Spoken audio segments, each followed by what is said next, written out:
Radio Pays, en partenariat avec le Grand Hôtel Montabo, vous propose le Zoom.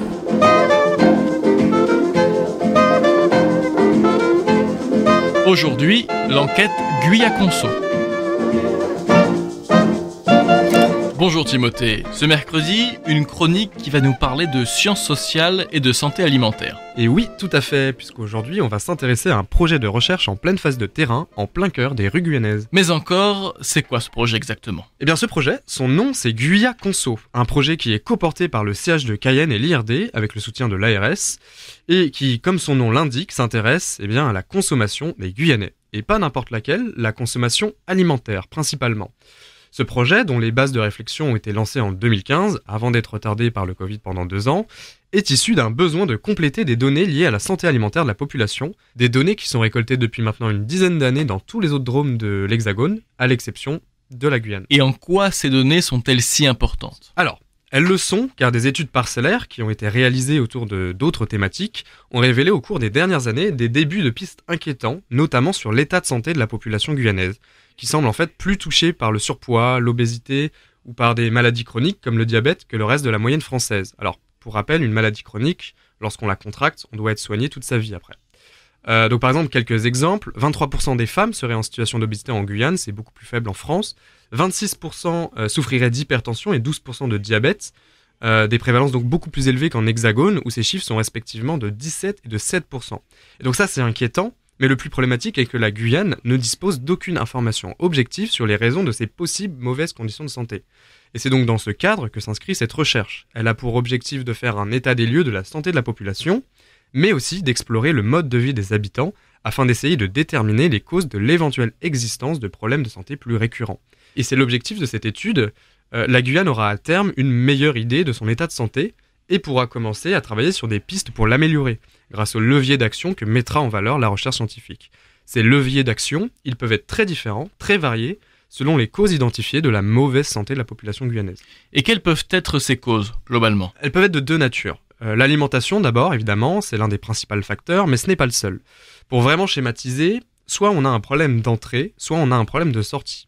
En gros, soit les différents problèmes sont liés à une mauvaise nutrition, et donc sont causés par une alimentation trop riche ou mal équilibrée d'ailleurs, donc faite finalement juste par une trop grosse prise d'aliments quotidienne. Donc là on peut parler d'un problème d'entrée dans le corps. Et donc pour résoudre ce type de problème, on peut essayer de revoir la réglementation, par exemple sur les doses de sucre ou de matières grasses auprès des industriels de l'agroalimentaire. On peut aussi essayer de sensibiliser la population avec un suivi médical, avec des nutritionnistes, ou bien même s'attaquer au problème de la sécurité alimentaire qui est très présent en Guyane et qui pousse certains ménages moins aisés à adopter un régime alimentaire mal équilibré, pas assez diversifié et souvent rempli de produits transformés qui ont un moins bon apport nutritif. L'autre type de problème, ce serait donc un problème de sortie. Le problème, c'est pas ce qu'on mange, mais c'est ce qu'on stocke, par manque d'activité physique, par exemple. Bien manger, c'est une chose, mais la balance reste déséquilibrée en cas de manque de dépenses énergétiques.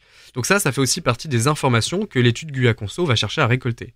Mais il y en aura d'autres, beaucoup d'autres. L'enquête va aussi s'intéresser aux données économiques, car il faut savoir que très souvent, malheureusement, les revenus des ménages impactent très fortement leur consommation. Donc si on résume, Guyaconso, c'est une étude de la consommation alimentaire des Guyanais qui va s'intéresser à ce qu'il y a dans leur assiette, à leur état de santé et à leur activité physique.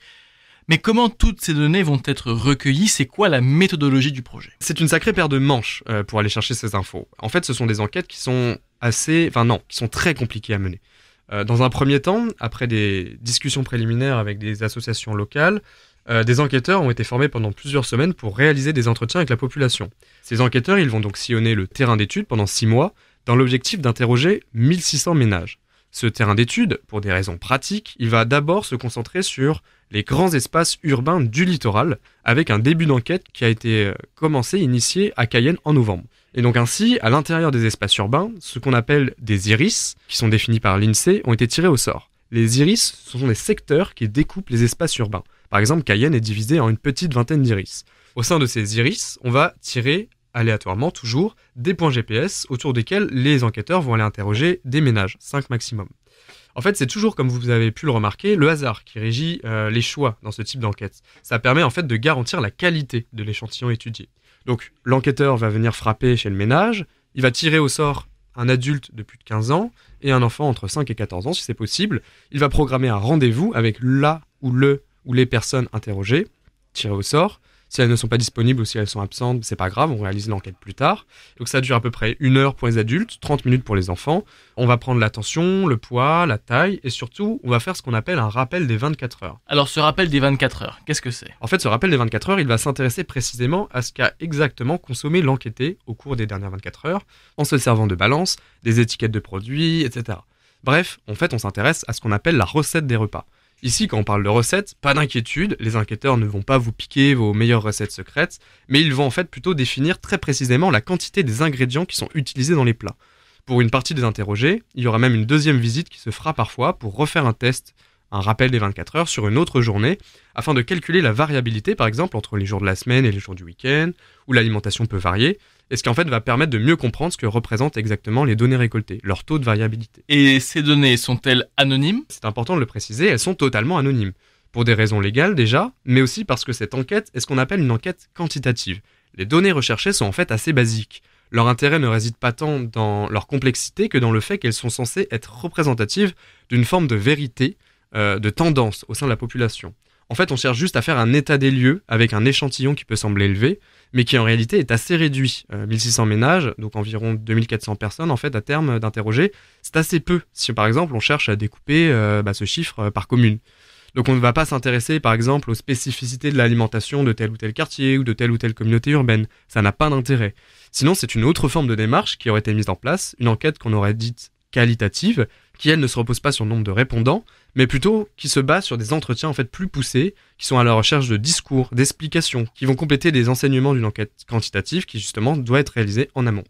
En bref, une enquête quantitative sert à mettre en lumière des faits par une enquête basée sur des statistiques, tandis que les enquêtes qualitatives tentent de les expliquer par des enquêtes basées sur des interprétations. Et ces enquêtes qualitatives, comme vous dites, elles pourront arriver un jour en Guyane? Alors peut-être, mais ce n'est pas la priorité.